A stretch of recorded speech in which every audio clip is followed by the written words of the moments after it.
booties for black girl nerds.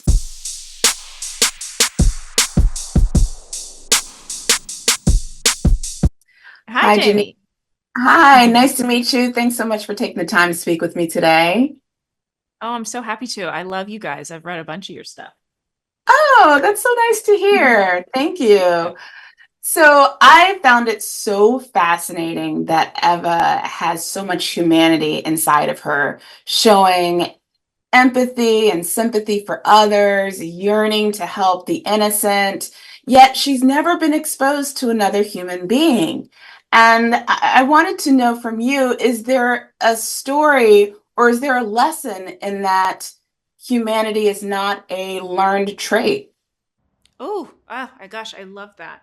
Yeah, I mean, I definitely think that that is true because, she's raised by this robot mother, but she really does have like such an innately beautiful human spirit, I think it says a lot about found family and um, how we could be nurtured in even the most like hostile environments, and we can find our people. We can find ways to comfort ourselves. Maybe it's not even like an external presence, maybe it is just intrinsically, um, and I do think it says a lot about like the human spirit, and it made me really proud to imagine that this young woman is walking into the world, and she has to absolutely adapt, and she has to figure out how to thrive in this like changing environment.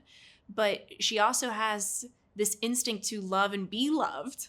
And I know that that was Tony DiTerlizzi, who wrote the Search for WondLa, the book series this is all based on. I know that that was his initial, hope for his daughter while he was writing it, that he could see the world changing, and he was hoping he could prepare her for whatever was to come, that he obviously was not going to have all the tools for, because it's not the world he grew up in, and that she would know how to adapt, how to thrive, but also how to love and be loved in whatever world she is confronted with.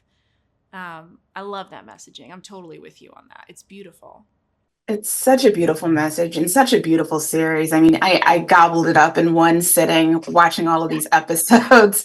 It was I just love it. so heartwarming. And speaking of Tony's books, I mean, I personally did not even know about the books before diving into this series. And now I just want to read all of them and gobble them up. And I wanted to know from you, did you ever read the books? Were you exposed to them or knew about them before you took on this role? I did not know this particular book series, but I was obsessed with Tony D.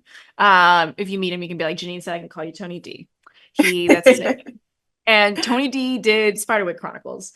And I loved the Spiderwick Chronicles growing up. And I remember he's the illustrator as well in these series. And the imagery of the Spiderwick Chronicles, I remember just as a kid reading them, and it awoke in my actor spirit, like I remember wanting to play, and it has this sort of creepiness to it, and thinking like how fun would it be to get to be in that world. This series came out in 2010, so I was already a grown girl, but I ate it up when I got this book and I got the call and I knew it was, time. I started reading the book, and then my husband started reading the book whenever I would put it down. So then we were fighting over our one copy. And then we told Tony this, and laughing about it. And Tony the next day sent us like the whole series and a bunch of like supplemental books. And he's just wonderful, and he has such a dad spirit. And he was so excited to approach the series with Skydance and Apple TV and get to, go back to these characters he loves, and make edits and allow them to go on journeys. He said it like felt like coming back to, the sandbox with his like beloved characters, which I loved. Indeed, I really love Yeah. that, and Spiderwick Chronicles is another great series Oh, that oh, I've good. been able to consume as well. Yeah. I love Eva's relationship, by the way, with Muthr, this android robot, and you would think that a relationship with a robot would be a transactional one, but that is not the case here. It is very much an emotional, organic, loving, blossoming relationship that we get to experience throughout these episodes. What can audiences learn from Eva and Muthr's relationship? Oh, absolutely. The story where it goes in this first season, and the way that their relationship develops is one of my favorite elements of this show. there's so much warmth and there's so much unexpected connection and nurturing there. I think we can often get really intimidated by the way the changes in the world look to us from where we are right now at the precipice, And I love that Eva approaches it with such an open heart. It pays off in the end, like her optimism and her curiosity and her compassion. And she's so surprised by how massive this relationship is in her life. So I love that. I love that story. I think it's worth it to be optimistic. I would think it's worth it to be patient in relationships, and it's such a beautiful thing, but it is a fact of life that you will be surprised that is it blooms. It does. And there's so many lessons to be learned throughout this show. And I just can't wait for other people to see it. I've been telling people, get ready for WondLa because it is so, so good.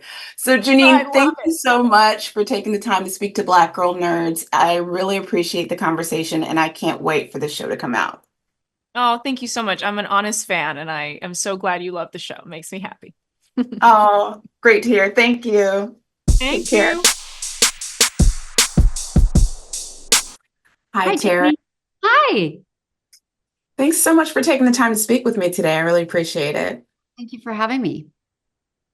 One of the most beautiful and most endearing relationships in the story of WondLa is the relationship between Muthr and Eva. And I wanted to know, when you were reading this script, what was it about Muthr's maternal methods that struck you? Well, I'm not so sure that it came from the script, to be honest, because um, that was a little bit evolving and ever changing. I had voiced the original trilogy of books in the audiobooks, so I was very familiar with the larger story that Tony had written. But I think what you're asking, and I think what I did respond to, is I feel like mothers, their job is to nurture and keep safe and raise their children with, a toolbox to have in life to survive without them. And it's a very complex thing because your instinct is sort of to never let them go. But the truth is, at some point, if you're really doing your job, you have to let them go. And I think that's what is at play here. And even though she's a robot, I think Muthr still has some sense of blossoming amount of human emotion that makes some of this hard for her. That's what struck me, is the fact that because she is a robot, she is this android, she's very human too. Mm-hmm. And I love that. I love how that relationship blossoms over all of these episodes that we get to experience with WondLa. It was I also, oh, go ahead. Oh, no, I Yeah. was just going to say it was a fun conflict, almost like sometimes I'll say in my own life, if I'm just, something's going wrong, and I'll just think, it does not compute, and I mean, Muthr never says that, but I feel like that was in the internal core of her, that there was some of that, like, I can't, yeah, that was happening, which was a fun thing for me to play. And the internal core of her too is the overprotectiveness of her nature, right? And she felt like a very much a mom in that way, and it felt very human to me. That was the most human part of her personality. What did you find to be the most human part of her personality? To me, it was the overprotectiveness of her. Yeah, I agree with that. And the inability, which I think it goes hand in hand with what you're saying, which lends itself, if you're overprotective, it lends itself to the inability to let go, the inability to see that your child might actually be able to do something that you don't think they can do. I think, again, what's fun about relationship is when they're complex, and things kind of go this way and that way, and that's sort of what's happening between the two of them throughout the series. Indeed. I love this. I asked this question of Jeanine, and I want to ask this of you as well. Eva's relationship with Muthr it's not this transactional relationship that you would think a robot would have with a human, but it's very much an organic one that blossoms very beautifully, as we've discussed. What can audiences learn from Eva and Muthr's relationship? Hmm. I mean, the first word that came to my mind is trust, which I've never, I mean, nobody's asked that. That's a very good question. And I'm not sure I've thought about it like that, but I do think that word, that emotion is at its deepest sense in a relationship. Don't we all have to really learn to trust each other and not just rely on each other, but sometimes trust each other to do it ourselves, and that balance. I think these two characters, they had only each other for such a long period of time before Eva gets exposed to lots of chaos. And so they did really have a deep sense of just relying on each other. And then I think they have to trust. Maybe it's trusting in love too, trusting in that love doesn't disappear just because you go away.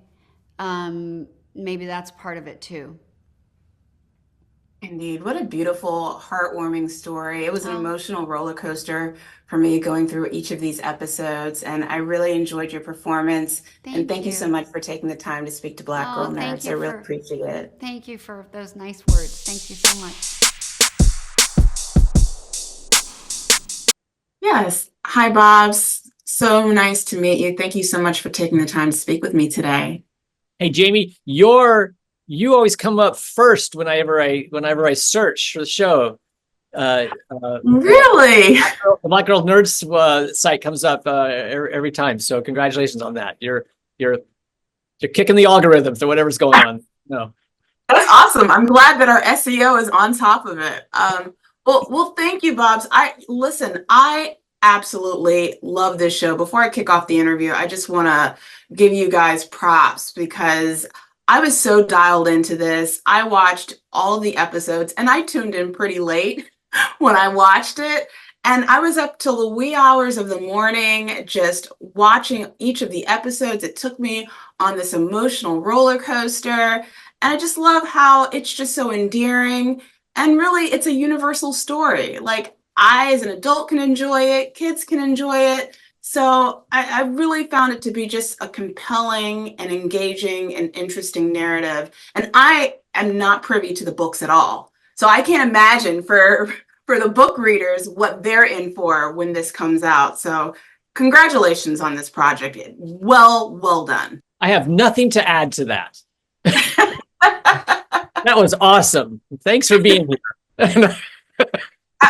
Thank you again for having me. So, as I mentioned, this is based on the books, and book adaptations, they can either be hit or miss, right? Sure. So, what was it challenging for you to get to the core of this story in an episodic format, or does episodic storytelling make it easier for book adaptations? I think that I like to think of it sort of as to use the word serialized for the storytelling, and it's actually the fact that we have the screen time to adapt the books more completely than if it were a feature film, but strive for a feature quality look of picture, elevate the look of the picture and keep that storytelling for an all audience sort of storytelling. And I say that with sincerity, like we really wanted to make sure that the story can appeal to everyone, regardless of age. Tapping into what you said, which is like sort of a universal idea.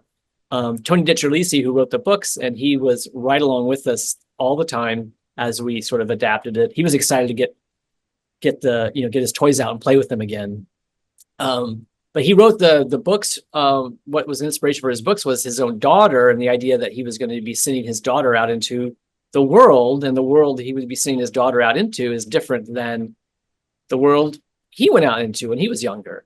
And I have a daughter almost the same age as his daughter. So really easy to connect this idea of raising someone and sending them out into the world, in this case, mother raising a daughter, sending her out into the world and hoping that once she sends her out there, there's going to be challenges and that she'll make good decisions, but you won't be there for her. So I think that's the idea. It's sort of, yes, it's a journey of sort of growth and maturity for Eva, but also the idea, I think, an older audience, especially if you have, you have kids or friends with kids, they're going out into a world that's complicated, right? And so they're going to have to figure out how to navigate that. Yeah, I love the themes with Eva and the mother and mother the character, but then the mother-daughter relationship and then the friends that she meets along the way. It's so beautiful the way the narrative is all tied together. And I really love the animation in this series. It was completely immersive for me. Watching it on the small screen, I kind of wish I could see it on the big screen too. But how important was it to make sure that the world of WondLa would look just as fantastical on the screen as how people would imagine it reading it in the books? Well, it was super important to us to aim high. We even, when we screened the first season for the crew, rented a theater so we could watch it on the big screen, and it held up, which was so great. But aiming high, both from a look of picture, like you said, so that and realizing Tony D's world in a way that he would be proud of, but then also aiming high in regards to, like you said, story, relationship, not only mother-daughter relationship, but a sort of she goes out in the world looking for her human family, and then she finds a sort of found family along the way, kind of redefining family, all those themes kind of running through it. I think that sometimes people used to sort of delegate things to TV or features, and now with limited series, I think we're kind of creating this sort of a new genre of kind of like almost like theatrical level limited series, and that's what we're trying to do in the animated world. Well, it looks beautiful to see it on screen, even in a small screen format, it still looks amazing. And again, I really enjoyed this series. I just can't wait for, especially the book readers, because I feel like they're really going to love it. But I just can't wait for all audiences to see it, because me not even knowing the universe, I was just completely dialed in. So Bobs, thank you so much for taking the time to speak to Black Girl Nerds. I really appreciate it. I really enjoyed this project. I'm so glad to be able to talk to you about it. Thank you so much. And it was great talking with you. Take care. Bye-bye. Cheers. Bye-bye. Tony, thank you so much for taking the time to speak with me. I really appreciate it. My pleasure. Thanks for having me. By the way, I covet your glasses. Those are awesome. Thank you. Love your glasses as well. Listen, I absolutely adored this story. I love the fantastical environment. I love the characters. And I did not have the opportunity to read your books. And now after watching this, I want to dive right in. I'm like, I need to see and read this beautiful story and this landscape that you have developed for this show. And you've also created the Spiderwick Chronicles, which was also recently developed into a TV series. So have you found that there are people that have approached you that are like me, that want to now read your books after seeing it as a series, like with Spiderwick Chronicles? Now you know why we make adaptations. No, look, I think as modern 21st century story lovers, we take stories in a lot of different ways. Sometimes it's through a TV show, sometimes it's in the theater, sometimes it's a book, sometimes it's a great narrative in a video game. And even as a kid growing up in the 70s, my introduction to Willy Wonka was Gene Wilder leading a bunch of kids through the chocolate factory. And then I came to Roald Dahl and became a Roald Dahl fan. So I've always been open to having my work adapted into different mediums and changing, if the stories need to change and be updated, I'm all for that. I'm very, I think if the themes of the book and the characters are true to who they are, that's the most I can hope for. And that's I think it's alchemy. It doesn't always, you're transmuting it from one medium to another. Sometimes the studio gets it right, sometimes they don't. And I think what's amazing with WondLa is, man, they really did a fantastic job. And I was very involved, which is also very rare. That is very rare, and that I think for book lovers, they're going to be pretty happy knowing that you are involved. Would you say that they're going to be pretty satisfied with the overall story once they see it? That there's going to be some comparisons or some similarities and parallels from the book to the screen adaptation? Sure. Look, I am totally that person going, that didn't happen in the book or whatever. Like, I'm totally like, they changed that. But yes, this is in its, the first set of episodes covers all of book one. And, it's the book. It is exactly the big beats that happen in the book happen in the series. The big thematic questions that the book asks are asked in the series. The characters are true to who they are. I mean, there are changes, but animation, like any other film, is collaborative. It's incredibly collaborative. And I had the good fortune of this. The Skydance team is so talented. It's made up of amazing animators from Pixar, from Disney, from DreamWorks. So it was in amazing hands. It was people who really cared so much about the story and bringing the story to life, and creating a 2.5 hour adaptation. Which, who does that? Not at this level of CG animation. You just don't see it. I don't even know if we could have gotten it made that way. Like, if we just said we want to do, Lord of the Rings, the director's cut adaptation in animation, the studio had been like, yeah, no, it's not going to happen. But they were able to get it done by doing it in this series. Okay, that sounds great. And the story evolves and develops so well throughout these episodes. I mean, I binge watched it and watched every single one of it in one sitting. And I could not stop. And Awesome. I really loved how authentic these characters were and the relationships that were built around them. Were they based on any real life people or experiences as you were developing this story? That's a great question. At the time that I created the books, 15 years ago, I had turned 40. And my daughter was 2. And I was thinking about how much the world had changed in the 40 short years I'd been around, and wondered what the world would be like when my Sophia turned 40. And I was thinking about mankind's reliance on technology. I was thinking about our growing disassociation with the natural world that we share the planet with.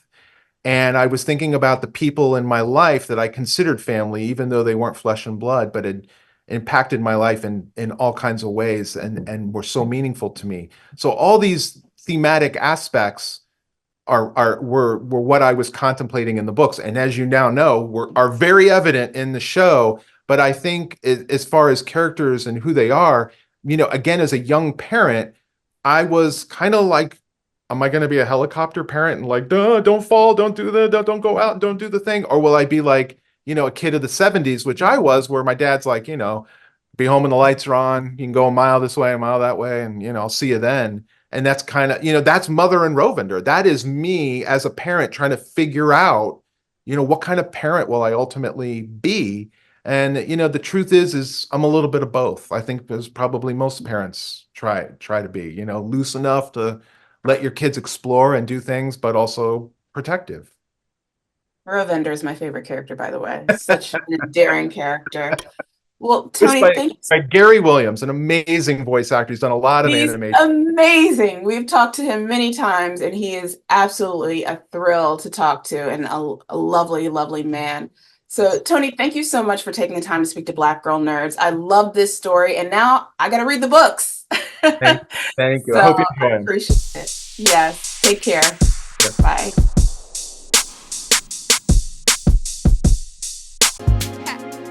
Better shake your booties for Black Girl Nerds. Better shake your booties for Black Girl Nerds.